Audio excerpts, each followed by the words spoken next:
بتائیں کہ آپ کا کرایہ کتنا ہے وہاں پہ؟ وہاں پر ہمارا 20,000 20,000 کرایہ. اور اور کتنے یہ کمرے ہیں؟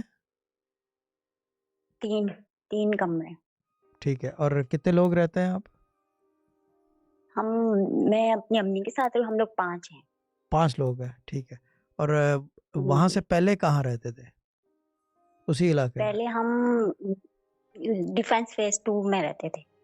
ٹھیک ہے. وہاں کرایہ کتنا تھا؟ وہاں وہ میرے بہنوئی کا فلیٹ تھا، تو پھر انہوں نے ہمیں دیا تھا، پھر انہوں نے پتہ نہیں شاید سیل کرنا تھا، تو پھر ہم وہاں سے یہاں شفٹ ہو. او رائٹ. ٹھیک ہے. ٹھیک ہے. یعنی کہ حالات آپ کے ہماری طرح ہی ہیں اس وقت، ایسا ہی ہے نا؟ جی جی فائنینشیل جی جی زیادہ حالات خراب ہے. جی جی. ہاں جی. ہاں، کیونکہ مسئلہ یہ ہے کہ جس علاقے میں ہیں آپ وہاں پہ ہمیں پتہ ہے. میں نے وہ سارے علاقے، یہ علاقہ میں نے تو نہیں دیکھا ایسا، چاہتا ہوں تھنک اس وقت تھا، لیکن مجھے یہ محمود آباد تک میں نے روٹی کھائی ہے، ٹکر کھائی ہے، میں نے چائے بھی پی ہے وہاں بیٹھ کے وہ ریسٹورنٹوں پہ اور ادھر ادھر لوگوں کے گھر میں. ٹھیک ہے. گڈ ہے.